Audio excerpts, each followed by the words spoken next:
এই 12 সাল থেকে শুরু করে এই 25 সাল 3 বছর নয় জেলে ছিলাম। বাকি সময়গুলোতে যারা পেছনে লেগে আছেন, আপনাদের বাড়ি বাড়ি আমার মিষ্টি পাঠানো দরকার। আমি তো ভুলের জন্য ক্ষমা চেয়ে মাপ চেয়ে যেভাবেই হোক আমি মাপ আল্লাহর কাছে পাবো বলে আশা করি। কিন্তু আপনি কি করছেন বলেন? আপনি কি করছেন? আপনি নিজাম মজুমদারের বিরুদ্ধে কথা বলেন না, ডক্টর জাফর ইকবালের বিরুদ্ধে কথা বলেন না, শেখ হাসিনার বিরুদ্ধে আপনি কথা বলেন না। আপনি কথা বলেন আমির হামজা, মাওলানা মিজানুর রহমান আজহারি, তারেক মনোয়ারের বিরুদ্ধে না? এই সমস্ত মানুষগুলোর অবদান আপনি অস্বীকার করেন। আপনি কি করেছেন ইসলামের জন্য? আপনি জমিনে কয়দিন ছিলেন বলেন তো? আমার মাজা ভেঙ্গে দিয়েছে শুধুমাত্র নবীজির আদর্শ মানার কারণে, ইসলাম মানার কারণে। আপনি কয়দিন এই কষ্ট সহ্য করেছেন বলেন? আমার মাজায় দড়ি টাঙিয়ে 11 ঘন্টা টাঙিয়ে রেখেছিল জালেমরা। 11 ঘন্টা আমি ইশারায় নামাজ পড়েছি। পেশাব পায়খানার জন্য মাত্র 2 বার 2 মিনিট করে ছুটি দিয়েছিল। বলেন তো, মাথা নিচের দিকে পা উপরের দিকে 11 ঘন্টা এভাবে থাকা আপনি কয়দিন থেকেছেন? আমার মাথার চুল থেকে পায়ের তালু পর্যন্ত 1 ইঞ্চি জায়গা বাকি নেই যেখানে টর্চার করে না। আর আপনি ফতোয়াবাজি করেন দরবারে বসে বসে না? আপনার পেট আর জহব্বা ছাড়া কি আছে কি? কিছু কিছু পীর এই দেশে আছে না, যারা জামাত ইসলামের অবদানকে দেখতে পায় না। এদের দেখবেন শুধু পেট আর জহব্বা, এই দুইটা বাদ দেবেন কিচ্ছু পাবেন। এত বড় বড় পেট হয়, মহিলারা দেখে লজ্জা পায়। কি গো, সন্তান হয় আমাদের আর পেট হয় এর? কি ভড়ি, আখেরি ভড়ি। আমার মনে হয় এখানে নজরুল ভাই, ঠিক আছে আপনি বসেন বসেন বসেন। লক্ষ লক্ষ মসজিদে দেশে পাহারা দেওয়া লাগে না, রাত দিন পড়ে থাকে। মন্দির পাহারা দেওয়া লাগবে কোন কারণে?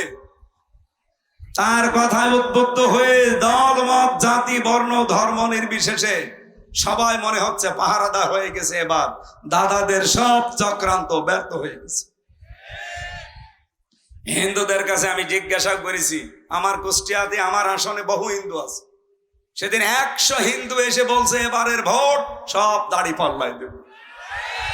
অথচ জীবনে ওনারা আমার শুধু টেলিভিশনে দেখেছে, মোবাইলে সরাসরি দেখি নাই। ওই দিনই আমার দেখি, আমারে বলছে হুজুর মাওলানা, যেভাবে এবার ধর্মীয় অনুষ্ঠান পালন করতে পেরেছি, উপরওয়ালার শুকরিয়া আদায় করছি। উপরওয়ালা মানে কে? আমরা যদিও আল্লাহ বলে, তো আল্লাহ বলে না, বলে উপরওয়ালা। আমার সামনে তো আর দেবতা, এই মূর্তি, এগুলোর নাম বলতে পারছে না, বলছে উপরওয়ালা। ধন্যবাদ দেওয়া দরকার। খুব সুন্দর ভাবে এবার পালন করতে পেরেছি।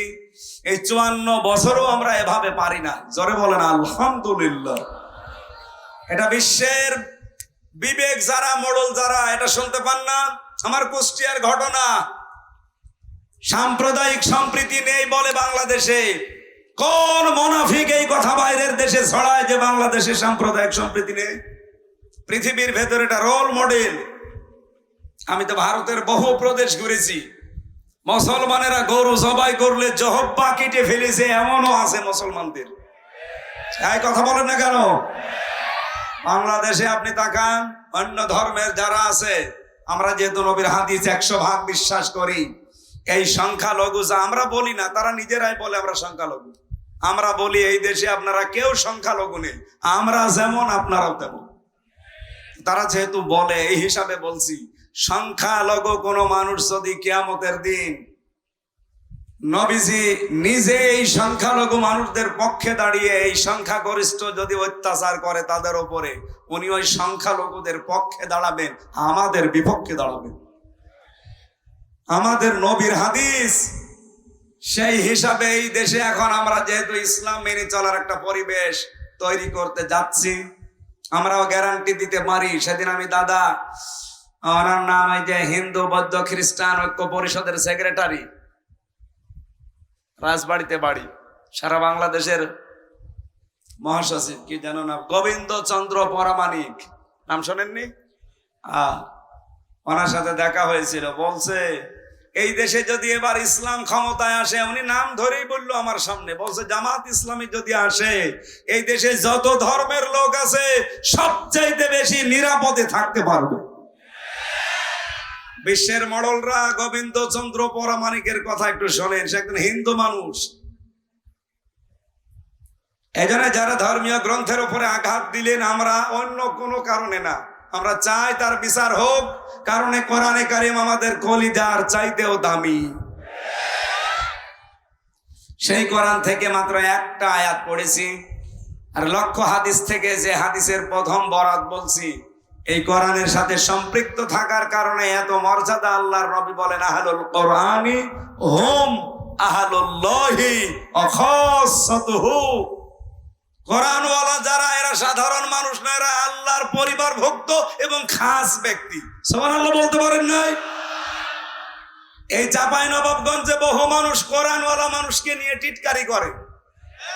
কোরআনের অনুষ্ঠান হলে আমরা দেখেছি তারা ভিডিওর মাধ্যমে, সংবাদ সম্মেলনের মাধ্যমে উল্টা পাল্টা কথা তাদের নামে লাগিয়েছে। আমরা নাকি কোরআনের নামে চাঁদা তুলি। বাংলাদেশে প্রমাণ কেউ দিতে পারবেন যে কোরআনের নাম করে কেউ এই দেশে আমরা চাঁদা তুলেছি? না, মানুষ নিজে কোরআন প্রচার করতে পারলে সৌভাগ্যশালী মনে করে, এই কারণে আরো দেশে দিয়ে যায়। আজকে আজিজ সাহেব নাকি দায়িত্বে আছে, জিজ্ঞাসা করেন তো ও কোরআনের এই অনুষ্ঠানের জন্য কোন জায়গায় চাঁদাবাজি করেছে কিনা? অথচ যারা বড় বড় চাঁদাবাজের বাপ, তারা এই ফতোয়া নিয়ে আসে। ডক্টর মিজানুর রহমান আজহারি হাফিজাহুল্লাহ এ জেলায় একবার এসেছিলেন না? তাকে নিয়ে আমি কয়েকজনের কথা শুনলাম, তারা একেবারে খেয়ে দিয়ে লেগেছে মাথায় কাপড় বেঁধে। মুফাসসিরে কোরআন দুইজনই এমন এমন ফতোয়াবাজি আরম্ভ করেছে দুইজন মিলে। এই মিজান আজহারি আসার কারণে চাঁপাইনবাবগঞ্জের নাকি প্রত্যেক বাড়ি থেকে চাউল ডাউল কালেকশন করা হয়েছে। এমন কোন বাড়ি ঘর নেই, দোকানপাট নেই যেখানে চাঁদাবাজি করা হয়নি। আরে ভাই, আপনার মতো চাঁদাবাজি করতেছে কি পাথর মেরে আমি মানুষ মেরে ফেলি? কোরআন প্রচারের দায়িত্ব যেমন আমার, যেই লোকটা 5টা টাকা দিচ্ছে তারও দায়িত্ব এটা। সে হয়তো সরাসরি ভাবে আসতে পারে না, টাকা দিয়ে সাহায্য করে, কথা বলেন না কেন? আর আপনি এইটাকে আপনার মতো চাঁদাবাজি হিসাবে চালিয়ে দিচ্ছেন। কোথায় চাঁদা কোরআনের জন্য দান করা আর কোথায় চাঁদাবাজি করা? আকাশ আর পাতালের চাইতেও বেশি ফারাক না? নিজেদের অপরাধ গুলো ঢাকতে তারা এই উল্টাপাল্টা কথা সামনে নিয়ে আসে। মানুষ এখন আর পাগল নেই, কারণ এটা তো আর আগস্টের 5 তারিখের আগে না, এখন অক্টোবরের 9 তারিখ চলছে। হ্যাঁ, কথা বলেন। 54 বছরে বহু কিছু খাওয়িয়েছেন, এখন আর খাওয়াতে পারবেন না, কারণ এখন শুধু মানুষ না, এখন আমরা আল্লাহর খলিফা। এই খেলাফতের শর্ত কি, খলিফা হতে হলে কি কি করা লাগবে, ওই কথাগুলো আজকে শুনে যাবেন তো নাকি? কোরআন দিয়ে বলবো আমি ইনশাআল্লাহ। কিয়ামতের দিনে সাহেবে কোরআন যারা, নবীজি বলেন, আল্লাহ নিজে বলবেন ইকরা, পড়ো, আর তাকি, উপরে ওঠো, অরতিল, কিভাবে পড়বা? তার তিলের সাথে পড়ো, কামা কুনতা তুরাতিলু ফিদ দুনিয়া, যেভাবে দুনিয়ায় পড়তে। ও চাঁপাইবাসী, এটা রেকর্ড হচ্ছে, সারা বাংলাদেশের মানুষকে আমি জানাতে চাই, কোরআনে কারিম যদি কিয়ামতের দিন পড়ে পড়ে উপরে উঠতে চান, তার মানে 6666টা আয়াত আমরা অনেকেই জানি, এটা প্রসিদ্ধ। 6236টা আয়াত, এটা বিশুদ্ধ। যেটাই ধরেন সেটাই ঠিক আছে। কিয়ামতের দিন যদি এততলা বিল্ডিং এর উপরে থাকতে চান, আপনি দুনিয়াতে কোরআন পড়বেন ওইভাবে। কিভাবে? আল্লাহর নবী দিয়েছেন রত্তিল। কোরআনে আপনি 3টা শব্দ পাবেন কোরআন পড়ার ব্যাপারে, করা, রতালা আর তালাওয়া। 3টা শব্দের ব্যাখ্যা করতে গিয়ে আমি পেয়েছি 4টা অর্থ। কোন মানুষ যদি কোরআন পড়তে চায়, সে যেন শুদ্ধ করে পড়ে তার তিলের সাথে। ওয়ারাতিলিল কোরআনা তারতিলা। আমি আশা করবো আজকে থেকে সিদ্ধান্ত নিয়ে যাবেন, এই রমজান আসার আগে আপনি তার তিলের সাথে শুদ্ধ করে কোরআন পড়া শিখবেন। এই দাবি আমি করতে পারি কিনা বলেন তো? যারা যারা পারেন না তারা তারা হাত তোলেন, লিল্লাহে তাকবীর। ও বাকি তো সবাই পারে, আলহামদুলিল্লাহ। চাঁপাইনবাবগঞ্জ এটা মুসলমানদের, আমার মনে হয় এটা আতুর ঘর। বাংলাদেশে আমরা যে সমস্ত জেলাকে মুসলমানদের ঘর বাড়ি বলে মনে করি, তার ভেতরে সাতক্ষীরা, চাঁপাইনবাবগঞ্জ, চট্টগ্রাম। চাঁপাইনবাবগঞ্জ 2 নম্বরে আছেন আপনারা।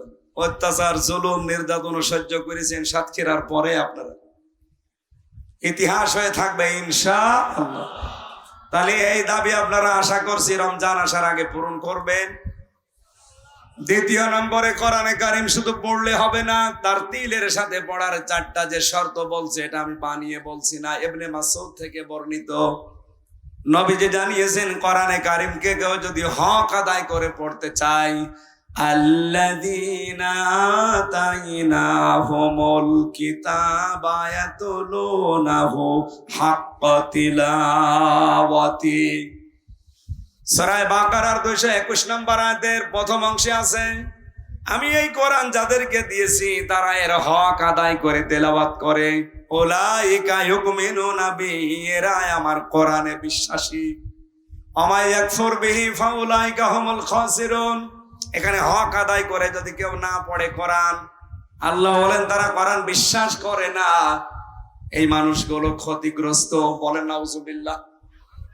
এ পর্যন্ত আমার মনে হয় আপনি আয়াত শোনার পরে কিছু বোঝেননি, এবার বুঝবেন।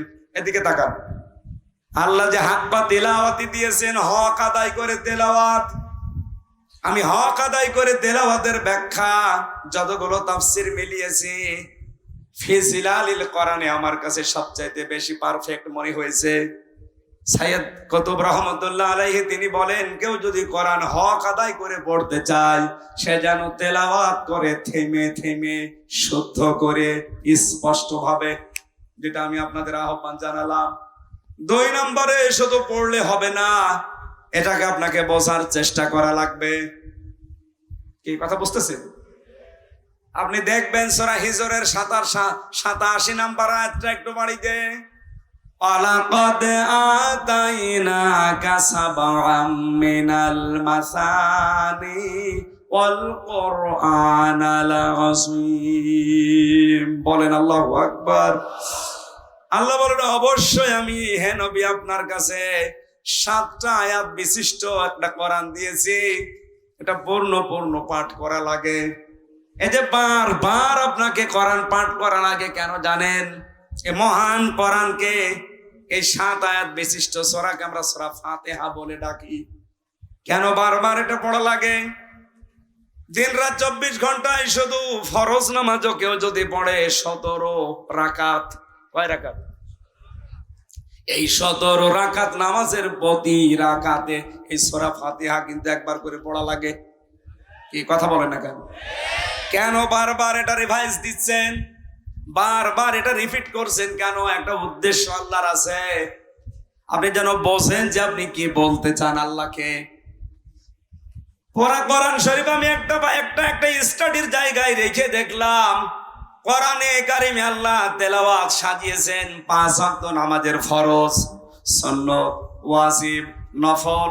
এই নামাজগুলো যদি আপনি পড়তে থাকেন, তাহাজ্জুদ আছে, ইশরাক আছে, আওবিন আছে, বিভিন্ন নামাজ আছে। এই নামাজগুলোতে যদি কোরআন শরীফ আপনি নিয়মিত পড়েন, আমি মিলিয়েছিলাম জেলখানায় থাকতে এটা 7 দিনে পড়া কোরআন শরীফ নামাজের ভেতরে পড়ে শেষ করা সম্ভব। আমি নিজে পড়েছি 5 ওয়াক্ত নামাজ মিলে। আমি সুন্নত পড়লেও 4 পৃষ্ঠা দিয়ে 4 রাকাত পড়তাম।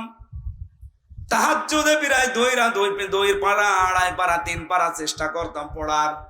এরপরে আওয়াবিন নামাজে 1 পারা, এরপরে ইশরাক নামাজে 1 পারা। এভাবে করে করে আমি দেখেছি 7 দিনে পুরা কোরআন শরীফ শুধু নামাজে শেষ করা সম্ভব। ওই সময় আমি একটা চিন্তা নিয়ে এসেছিলাম, কেন আল্লাহ সিস্টেম গুলো করে দিলেন এত তেলাওয়াতের। আমার বুঝ এসেছে, এটা কোরআন কেন্দ্রিক যদি মানুষ জীবন গঠন করতে পারে, ওকে আপনি এই পৃথিবীতে পিটিয়েও শিরিক করাতে পারবেন না। এটা আমি বুঝে ফেলেছি ওই সময়। আপনি দেখবেন, এই জন্য নামাজের ভেতরে পড়বেন, একটু বোঝার চেষ্টা করবেন যে কি পড়ছেন। নামাজে যাওয়ার আগে 2-5 মিনিট অন্তত বাংলা অর্থটা, শাব্দিক অর্থগুলো একটু দেখে যাবেন। নামাজে তেলাওয়াত করলে আপনার মন বসে যাবে। 3 নম্বরে শুধু বুঝলে হবে না, যা বুঝলেন ওইটা আপনার প্র্যাকটিক্যাল লাইফে মানা লাগবে। কথা বলেন না কেন? আমার প্রশ্ন, এই বাংলাদেশে এই 54 বছরে কোরআনে কারিম আছে না নেই? আরো জোরে। কিন্তু ব্যক্তিগত জীবন থেকে আন্তর্জাতিক জীবন পর্যন্ত মেনে চলার পরিবেশ আছে।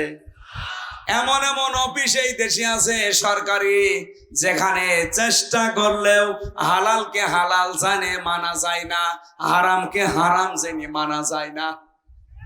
এরকম অফিস নেই দেশে? চলেন আপনাকে দেখাবো। 3টা বছর আমি নিজে প্র্যাকটিক্যাল দেখেছি।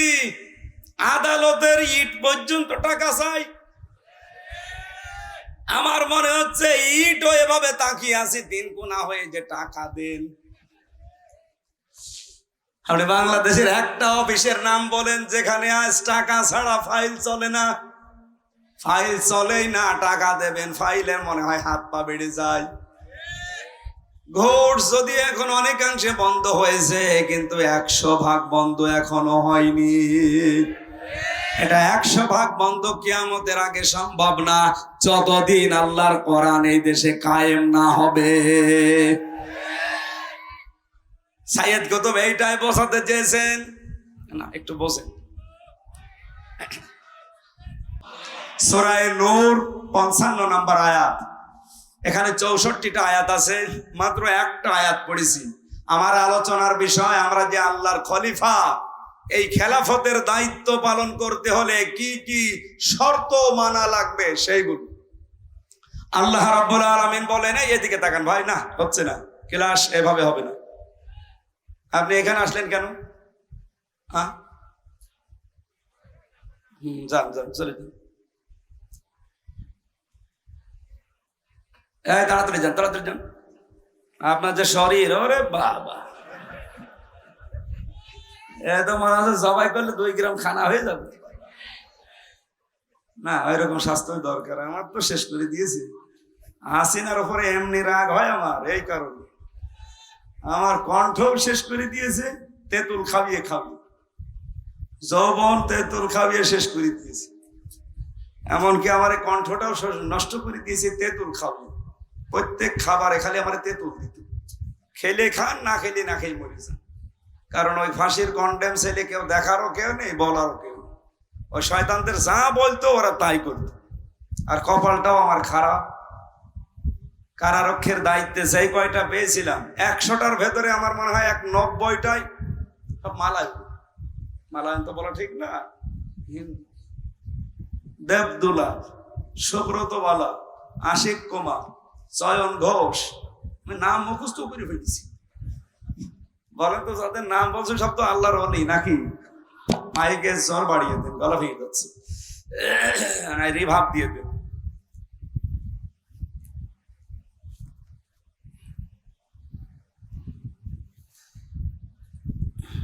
সূরার নাম কি মনে আছে নাকি দেখি তো? নূর। কোরআনের 55টা নাম আছে, তার ভেতরে 5 নাম্বার নাম পেয়েছি আমি, নূর। কোরআনের নাম কি? এই নূর একটা সূরারও নাম। আল্লাহ রাব্বুল আলামিন ইরশাদ করছেন, ওয়া'আদাল্লাহুল্লাযীনা আমানু মিনকুম ওয়া আমিলুস সালিহাত। তোমাদের ভেতরে যারা ঈমান আনে এবং আমলে সালেহ করে, এই 2টা কন্ডিশন যারা মেনে চলতে পারে, আল্লাহ তাদের সাথে ওয়াদা করছেন। আমার প্রশ্ন হচ্ছে, আল্লাহ পাক এখানে ওয়াদা দিয়েছেন, ওয়াদা করছে না করেছে? এটা মাঝি, অতীতের শব্দ। আল্লাহ ওয়াদা করে ফেলেছেন। আমার প্রশ্ন, বলেন তো, আল্লাহর ওয়াদা যখন থেকে তিনি করলেন, ওই দিন থেকে আজকের দিন পর্যন্ত মিথ্যা হয়েছে? আরো জোরে বলেন। মিথ্যা হয়নি, তার প্রমাণ কি? আল্লাহ পাক বলেন, কামাস্তাখলাফাল্লাযীনা মিন ক্বাবলিহিম লা ইস্তাখলিফান্নাহুম ফিল আরদ। লামে তাকিদ নুনে সাকিলা, অবশ্যই আমি আল্লাহ তাদেরকে জমিনের খেলাফতি, শাসন ক্ষমতা, জমিনের কর্তৃত্ব নেতৃত্ব দান করব, যেমন তাদের পূর্বপুরুষদেরকে আমি আল্লাহ দিয়েছিলাম। আল্লাহর ওয়াদা যে সত্য, এর প্রমাণ এইটাই। এর আগে যারাই দুনিয়া থেকে ঈমান আর আমলের পরীক্ষায় উত্তীর্ণ হতে পেরেছে, একটা মানুষকে আমার আল্লাহ তার এই ওয়াদা থেকে বঞ্চিত করেন নাই। প্রতিটি মানুষদেরকে আমার আল্লাহ ওয়াদা দেখিয়েছেন। যারা ঈমানের উপরে টিকে ছিল, ঈমান আনলেই শুধু হয় না, ঈমান টিকিয়ে রাখতে হয়। এখানে বহু মানুষ বসে আছেন, যদি জিজ্ঞাসা করি নামাজ ভেঙে যায় কয়টা কারণে বলেন তো, বলে 7 কারণে। কথা বলে না কেন? যদি এখন বলা হয় যে রোজা ভেঙে যায় কয় কারণে বলেন তো, হয়তো 10টা কারণ বলবেন। কোন মানুষকে যদি জিজ্ঞাসা করি, এখানে যারা একটু জাননেওয়ালা, যে হজ ভেঙে যায় কয় কারণে, যদি ওর লেখাপড়া করা থাকে বলতে পারবে যে হজ এই কয় কারণে ভেঙে যায়। আমার মনে হচ্ছে এখানে একটা বিষয় 100 জনের প্রায় 90 জন পারবে না। যদি এখন বলা হয় যে ঈমান ভেঙে যায় কয় কারণে, 100 জনের 90 জনই ফেল করবে। এই কথা বলেন না কেন? অথচ খেলাফতের এই দায়িত্ব দেওয়ার জন্য প্রথম শর্ত ঈমান। আপনার ঈমান থাকলেই হবে না, ঈমান আবার ভেঙে যায়, নষ্ট হয়ে যায়। ঈমান যেন টিকে থাকে, সেই জন্য ঈমান ভাঙার কারণগুলো জানা লাগবে। আমি একটা একটা করে হাদিস থেকে বলছি, মিলিয়ে নেন আপনার ভেতরে পাওয়া যায় কিনা। 1 নম্বরে, ইবাদতে আল্লাহর সঙ্গে যদি কাউকে শিরিক করেন, আপনার ঈমান ভেঙে যাবে। সূরা মায়েদার 72 নম্বর আয়াতে আছে দলিলটা, সূরা নিসার 48 নম্বর আছে। 2 নম্বরে, আল্লাহ ও বান্দার মধ্যে কাউকে মধ্যস্থকারী কেউ যদি মনে করে, তাহলে তার ঈমান ভেঙে যাবে। এটা সূরা ইউনূসের 18 নম্বর আয়াতে আছে। কাফেরকে কেউ যদি কাফের মনে না করে, তার ঈমান ভেঙে যাবে। সূরা আলে ইমরানের 28 নম্বর আয়াতে আছে। মুসলমানদের বিরুদ্ধে মুশরিকদের সমর্থন এবং সহযোগিতা করা, যেটাই বাংলাদেশে এখন একটু বেশি হচ্ছে। অনেকেই শেয়ার পাওয়ার জন্য ঈমানের ধার ধারছেন না, দাদারা যা বলছে ও তাই করছে। আমি নাম না নিয়ে বললাম, আপনি দেখেন, এটার সহযোগিতা করলে আপনার ঈমান ভেঙে যাবে। সূরা মায়েদার 51 নম্বর আয়াতে আছে, সূরা তাওবার 23 নম্বর আয়াতে আছে। জাদু শিক্ষা করা এবং শেখানো, আপনার ঈমান ভেঙে যাবে। সূরা বাকারার 102 নম্বর আয়াতে আছে। দ্বীনের কোন বিধানকে নিয়ে যদি কেউ ঠাট্টা বিদ্রুপ মস্করা করে, তার ঈমান ভেঙে যাবে। সূরা তাওবার 65-66 নম্বর আয়াতে আছে। দ্বীন ইসলাম থেকে কেউ যদি মুখ ফিরিয়ে অন্য দ্বীনের দিকে একটু মুখ ঘুরিয়ে নেয়, এটা সূরা সাজদার 22 নম্বর আয়াতে আছে। কাউকে দ্বীন শরীয়তের ঊর্ধ্বে যদি কেউ মনে করে, তার ঈমান ভেঙে যায়। সূরা মায়েদার 3 নম্বর আয়াতে আছে। রাসূলুল্লাহর ফয়সালার তুলনায় অন্য কারো ফয়সালাকে কেউ যদি উত্তম মনে করে, এটা সূরা নিসার 65 নম্বর আয়াতে আছে। মুহাম্মদুর রাসূলুল্লাহর আনিত বিধানকে কেউ যদি অপছন্দ করে, এটা আছে সূরা মুহাম্মদের 9 নম্বর আয়াতে এবং সূরা নিসার 65 নম্বর আয়াতে। এই দলিলগুলো আমি যা বললাম বাড়িতে রেকর্ড করে ফেলেছেন, একটু মিলিয়ে দেখবেন আপনার ঈমান আছে না গেছে। কোরআনে কারীম জানাচ্ছে, ওয়ামিনান নাসি মান ইয়াকুলু আমান্না বিল্লাহি ওয়া বিল ইয়াউমিল আখিরি ওয়া মা হুম বিমুমিনিন। মানুষের ভেতরে অনেক মানুষ এমন আছে, বলে আল্লাহ তোমাকে বিশ্বাস করি, কিয়ামত হবে তাও বিশ্বাস করি। আল্লাহ বলেন ওয়া মা হুম বিমুমিনিন, এরা কিন্তু মুমিন না। তাহলে কথাটা কি? কথা হচ্ছে, এই কথা যা বললো এটা তার মুখের কথা, এটা তার মনের কথা না। এরকম পাবলিক দেশে নেই। বলেন বলেন। সুতরাং আমাদের ঈমানের উপরে টিকে থাকতে হলে ঈমান ভাঙার কারণগুলো জানা দরকার। আশা করছে 10টা আপনি মুখস্থ করে নেবেন বাড়িতে। আমি আয়াত নাম্বার গুলো বলে দিয়েছি, কারণও 10টা বলেছি। রেকর্ড যদি করে থাকেন মিলিয়ে মিলিয়ে দেখবেন আপনার ঈমান আছে না চলে গেছে। একটা বই লিখেছিলাম এই বিষয় নিয়ে, ঈমান আনার পদ্ধতি। মুসলমান কখন কাফের হয়ে যায়? 120 পৃষ্ঠা লিখেছিলাম, এটা মনে হয় গাড়িতে এখন আর নেই। তাহসিব সেন্টার রাজশাহী থেকে এটা পাবলিশ করে। যদি এটা কোনো জায়গায় পান দেখবেন, আপনার ইমান আমার মনে হয় এখন আর থাকার মতো না। কারণ কর্মকাণ্ড এবং যে কাজ কারবার বিশ্বাস আমরা দেখাচ্ছি, এটা ইমান থাকার মতো না। 2 নম্বরে আমিলুস সালিহাত, তারা ভালো ভালো কাজ করবে। এইবার আমার প্রশ্ন, এদিকে তাকান। যতগুলো ডিকশনারি আমি পড়েছি দেখেছি, এখানে আলেম যারা আছে কেউ কি বলতে পারবেন যে সালেহ মানে শুধুমাত্র নেক, সৎ? এখন আধুনিক ব্যাখ্যাগুলো বের হচ্ছে, আপনি দেখেন সালেহ মানে যোগ্য। সালেহ মানে কি? যোগ্য। যারা ঈমান আনার পরে যারা যোগ্য হবে, যারা নিজেদেরকে যোগ্যতা সম্পন্ন করে গড়ে তুলবেন তাকওয়ার ভিত্তিতে, এই মানুষগুলোর সাথে আমার আল্লাহর ওয়াদা হচ্ছে জমিনের শাসন ক্ষমতা আল্লাহ তাদেরকে দেবে। আয়াতটা পড়ার পরে আমি মিলিয়েছি, বাংলাদেশ জামাত ইসলামীতে এই মানুষগুলো এখন তৈরি হয়ে গেছে। আপনি রাগ করলে এটা সঠিক কথা। আপনি দেখেন ইউনিয়ন থেকে 11 নম্বর ওয়ার্ড কাউন্সিল থেকে শুরু করে সংসদ পর্যন্ত, এমনকি আন্তর্জাতিক লেভেল পর্যন্ত চালাতে যত যোগ্যতা সম্পন্ন, সৎ এবং সততা সম্পন্ন মানুষ দরকার, সব সেক্টরে জামাত ইসলামীর আছে। এখানে আমেরিকার মতো খ্রিস্টান রাষ্ট্র তারা আজ বলতে বাধ্য হচ্ছে যে বাংলাদেশ জামাত ইসলামীকে এই দেশে আমরা 5 কারণে ক্ষমতায় দেখতে চাই। 5টা কারণে। তার 1 নাম্বার কারণ, তারা যত মানুষ দায়িত্বে আছে সবগুলো তারা সৎ, ভদ্র এবং যোগ্য। 3টা কথা তারা লিখেছে, সৎ, ভদ্র এবং যোগ্য। তাদের সাথে কথা বলা যায়। এদেশে তো 73টা দল আছে, কই কোন দলের নাম তো বললো না। আরো 4টা আছে, আমি বাদ দিলাম। প্রথমটায় দেখেন তো একটা খ্রিস্টান এই সার্টিফিকেট দিচ্ছে যে জামাত ইসলামী বাংলাদেশ রাষ্ট্র ক্ষমতায় যাওয়া দরকার 5 কারণে। তার 1 নম্বর, এরা যত মানুষ আছে এই দেশে নেতা সব যোগ্য, সৎ এবং ভদ্র। সুবহানাল্লাহ বলতে পারেন না? 1500 বছর আগে নবীজিকে আবু জেহেল যেমন বলেছিল আল আমিন আস-সাদিক, আমার মনে হচ্ছে এই খ্রিস্টানরা এখন এই দেশের একামতে দিনের কর্মীদেরকে সেই সার্টিফিকেট দিচ্ছে। এজন্য এবার আমরা এই আয়াতটা পড়ার পরে বিশ্বাস করতে পারছি, কারণ জমিনে আল্লাহ খেলাফতি কিছু কিছু কারণে দেয়। তার 1 নম্বর কারণ, যখন আল্লাহ দেখে জমিনে এই মানুষগুলো সবচাইতে বেশি অত্যাচারিত হচ্ছে, এই অত্যাচারের বদলা হিসাবে তাদেরকে শাসন ক্ষমতায় বসিয়ে দেয়। এটা আছে সূরা কাসাসের 5 এবং 6 নম্বর আয়াত। অনুরিদু আন্না মুন্না আলাল্লাযিনা ইসতাদআফু ফিল আরদ।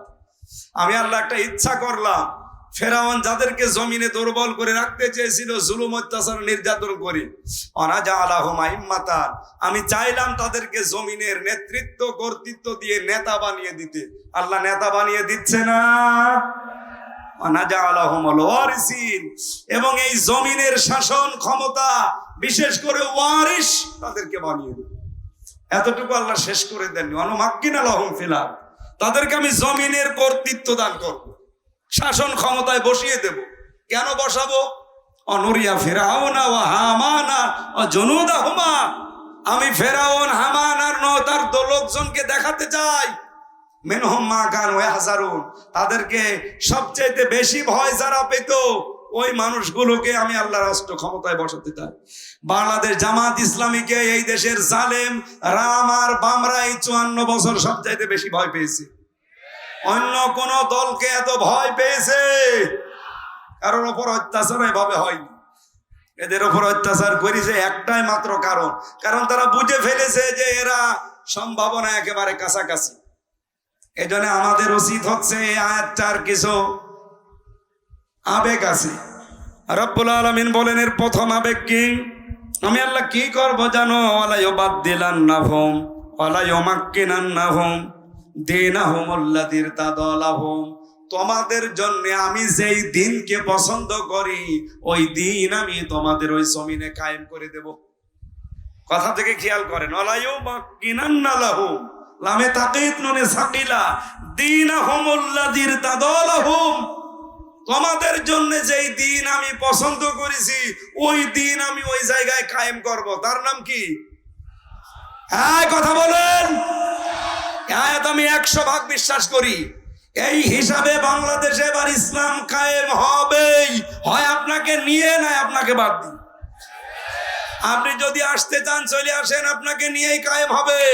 আর যদি কপাল পোড়া থাকেন, আপনি থাকেন, আপনাকে বাদ দিয়ে ইসলাম কায়েম হবে ইনশাআল্লাহ।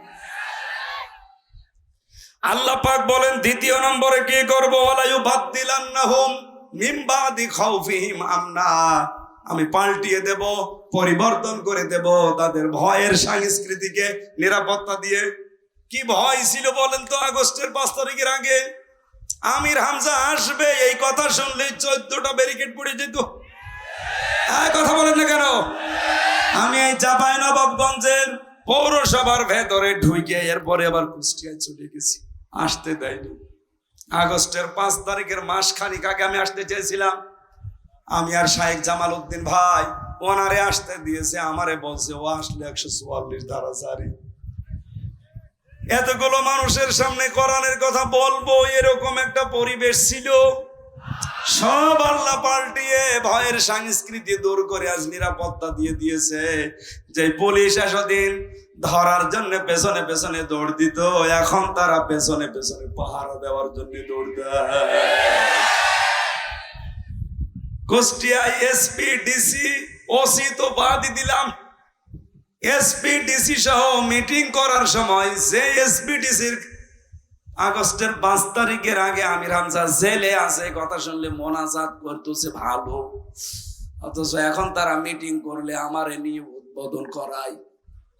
কিছুদিন আগে কুষ্টিয়ার মডেল থানা উদ্বোধন হয়েছে, ডিআইজি এসেছিল খুলনা রেঞ্জের, আমাকে দাওয়াত দিয়ে কথা বলার সুযোগ দিয়ে মেহমান করে নিয়ে গেছে। আল্লাহ মনে হচ্ছে আয়াতটা বাস্তবে আমাদেরকে দেখিয়ে দিয়েছে, ভয়ের সংস্কৃতি সব দূর করে নিরাপত্তার বেষ্টনী দিয়েছে। কথা বলেন না কেন? এখন আমাদের কাজ কি হবে? ইয়াবুদুনানি, ইবাদত করা লাগবে এখন আল্লাহর। লা ইউশরিকুনা বি শাইআ, আল্লাহর ইবাদতের সাথে কাউকে শরীক করা যাবে। ওমান কাফারা বাদা যালিকা, এরপরেও যদি কেউ মুখ ফিরিয়ে চলে যান ফাউলাইকা হুমুল ফাসিকুন, তারাই গুনাহগার, তারাই ফাসিক, তারাই সীমা লঙ্ঘনকারী। আল্লাহ আমাদেরকে এই আয়াতের যে কন্ডিশন গুলো শুনলাম, ইবাদত করা লাগবে আল্লাহর, শিরিক করা যাবে না, এই শর্তগুলো মেনে ঈমান আর আমলের উপরে প্রতিষ্ঠিত থেকে খেলাফতের দায়িত্ব এবার যেন আমাদের দান করে, বলেন আমিন। মেয়েরা যারা এসেছেন বিভিন্ন জায়গায়, শুধু নামাজ পড়া, রোজা রাখা আর কালো বোরকা পরা ইবাদত না। আপনার জন্য আমার লিখিত বই আছে দাম্পত্য জীবনের কলহ এবং তার সমাধান, এটা মেয়েদের, প্রত্যেক বউকে পড়াবে ও কেন গন্ডগোল করে। আর এটা ঈমান আনার যে পদ্ধতি বললাম, এই যেটা নোট করেছিলাম এই বই থেকে, আমার লিখিত বই, এটা নিয়েছেন, কাজে লাগবে, মেয়েদেরকে দেবেন, মঞ্চে আছে।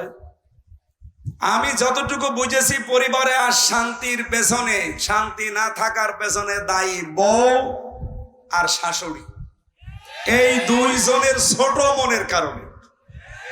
এই কথা বলা লাগবে। আমার মতো হাজার হাজার স্বামী এখানে বসে আছে, মেয়েরা যারা এসেছেন এবার একটু ঘুম থেকে ওঠেন।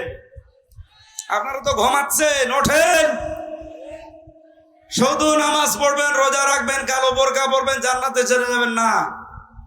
যেই মেয়েটা পুত্রবধূ হয়ে আসে ওইটাকে নিজের মেয়ের মতো মনে করা লাগবে। এটা আজ 100টার 98টা শাশুড়ি মনে করে না। এক কথা বলে না কেন? নিজের মেয়ে 4টা 5টা করে সেদ্ধ ডিম খায়, দুধ খায়, কলা খায়, বাকিগুলোর নাম নাই বললাম, মরণের খাওয়া খায়, কিচ্ছু বলে না। আর বেটার বউ যদি একটা সেদ্ধ ডিম খায় চোখ মোটামুটি করে তাকায়। এরকম শাশুড়ি দেশে নেই। মেয়েদেরকে বলা দরকার যে কার শাশুড়ি এরকম ছোট মনের, হাত তোলেন তো। আপনি কি মেয়ে লোক? মেয়ে লোককে বলছেন। শাশুড়ি যারা আছেন, আমি তো নিজের থেকে বলছি, আমার শাশুড়ি আমি খেতে পারলে যা খুশি হয়, যা আনন্দ পায়। আমি দেখেছি আমার বউ বেশি খেতে পারলে আমার মা ওই পরিমাণে খুশি হয়। এরকম মাও দেশে নেই। আপনি মা একজন উদার হবেন আমার জন্য, আমার বউর জন্য, তারপরে তো সংসারে শান্তি আসবে। আপনার এই ছোট মনের কারণে আমি অশান্তিতে আছি, আমার এই বউটাও অশান্তিতে আছে। এই কথা বলছে দেখেন। আমার মনে হয় বউ আর শাশুড়ি যারা আছে, এরপরেও যদি এরা সোজা না হয়, এ কোরআন শরীফ বুখারী শরীফ দিয়ে হবে না, এদের পাকার এই শরীফ লাগবে। আল্লাহ মেয়েদেরকে হযরতে খাদিজার মতো বানিয়ে দেন, বলেন আমিন। আল্লাহুম্মা আমিন। লা ইলাহা ইল্লা আনতা সুবহানাক ইন্নী কুনতু মিনাজ জালিমিন। আল্লাহুম্মা গফিরলি ওয়ারহামনি ওয়াহদিনি ওয়াফিনি ওয়ারযুকনি ইয়া রাব্বাল আলামিন। কণ্ঠটা মারাত্মক ব্যথা করছে, হঠাৎ বসে গেল, এই জন্য আমি শেষ করে দিয়েছি। যতটুকুই বললাম আল্লাহ মেনে চলার তৌফিক দাও। আমার আব্দুল আজিজ ভাই সহ যত মানুষ এই মাহফিলের জন্য শ্রম দিল তাদেরকে কবুল করে নাও। মা বোনদের পরিবার যাদের শান্তি নেই আল্লাহ তুমি শান্তি দান করো, তাদের খাদিজার মতো হযরতে ফাতেমার মতো বানিয়ে দাও। সম্মানিত সভাপতি, প্রধান অতিথি, বিশেষ অতিথি যারা এসেছে আল্লাহ মঞ্জুর করে নাও। বড় আশা এই জমিনে তোমার কোরআনের খেলাফতি কায়েম হয়ে গেছে আল্লাহ। আমরা যেন খলিফার দায়িত্ব পালন করছি, এই দৃশ্য আমরা এই দেশে এবার দেখতে চাই। এলাকায় মাটির নিচে যারাই ঘুমিয়ে আছে কোরআনের ইজ্জতে তাদের মাফ করে দাও। বড় আশা নিয়ে আয়োজন যারা সাজিয়েছে আল্লাহ তাদেরকেও ক্ষমা করে দাও। কণ্ঠটা নষ্ট হয়ে গেছে, জালেমদের জেলখানায় শরীরটাও নষ্ট হয়ে গেছে। আল্লাহ তুমি আগের অবস্থায় আমাকে আবার ফিরিয়ে দাও। বারাকাল্লাহু লানা ওয়া লাকুম ফিল কোরআনিল আযীম। জীবনের শেষ কালেমা যেন এটা হয়, লা ইলাহা ইল্লাল্লাহু মুহাম্মাদুর রাসূলুল্লাহ।